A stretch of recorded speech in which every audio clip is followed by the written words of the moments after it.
paboritong pagkain ng mga crayfish ko. Hindi ko talaga alam kung mga pusa to o mga aso eh. Pati ba naman ito, paborito nyo pa? Talaga naman.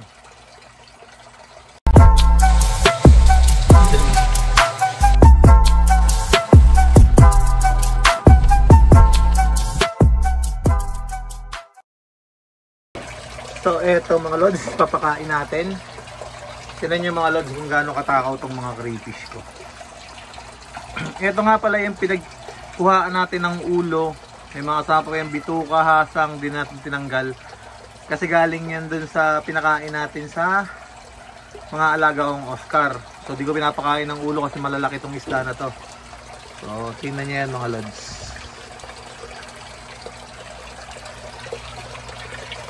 Tingnan nyo kung paano pagkakaguluhan ng mga crayfish yan. Ayan ha. Ayun na, kanya-kanya ng hatakan yan mga lods. Makikita nyo, tinan nyo ha. Pag naamoy nila yan, kanya-kanya hatakan yan. Pati mga gapi kumakain din.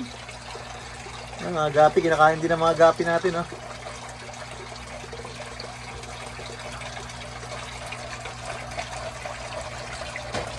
Ayan na, tunugan na nila. Ayan na. May pagkain doon. Attack. Ayan na, ayan na. Ayan na, kanya-kanya ng dalahan sa mga lungga-lungga nila. Ayun, yun. Ayun, ayun, ayun. So, di ba mga lods? Halos wala na yung nilagay natin. Ang dami-dami nun. Oh. Oh, wala na yung nilagay natin. Kanya-kanya ng hatakan. Ayan oh. Kanya-kanya na sila ng hatakan. Tuwa. Bigyan natin tong iba. Oh, bait na nga tong mga to eh. Huli na kasi kayo makabalita. Ayan oh. Late na kayo. Saan ba kayo galing? Oh, ito sa'yo. Huwag ka na makipag-away. Oh, sa'yo yan. Oh, yan. Sa'yo yan. Sus, makikipag-away pa. Oh, ikaw. Oh, sa'yo. Oh. Ayaw mo? Bigay ko na sa iba. Oh, sa'yo na lang. Ah, meron ka na pala. Oh, ito, sa'yo na lang to. Oh. Ayaw niya eh.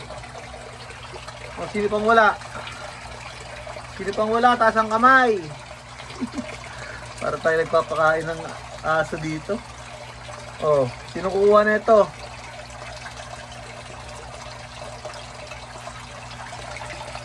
Wala na?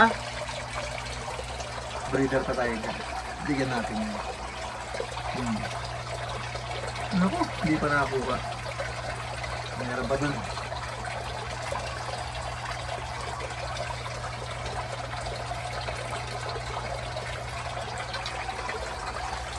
Ayan mga crayfish natin oh. Kanya-kanya na damputan ng pagkain. Bukas wala nang matitira dyan mga lods. So ganyan lang yung style natin ng pag-aalaga dito sa crayfish. Kahit ano lang pinapakain natin dito, pwede kayo magpakain ng mga ulo ng isda. Ayan, may mga hasang pa yan mga lods oh. Pero kayang-kaya nilang ano, ubusin lahat yan. So yun, sa mga gustong mag-try magpakain ng ganito, observe nyo muna. Siyempre, dapat sakto lang yung pakain nyo. Dito kasi sobrang dami mga lods. Kaya ito pa oh, oh breeder. Oh ayan oh, saka natin oh. Dito kasi sobrang dami. Kaya talaga namang mauubos nila yan. Ayan, nag-aaway-aaway na sila. So kung gusto niyo pa ng more tips about sa pag-aalaga ng crayfish at kung anong kinakain ng mga to, kung ano-ano, yan, huwag niyo kalimutang mag-subscribe sa channel natin at i-click niyo na rin yung notification bell icon para na-update ko kayo tuwing gagawa ko ng mga video tungkol sa pag-aalaga ng crayfish. So yun guys, hanggang dito na lang. Maraming salamat and happy crayfish farming sa lahat.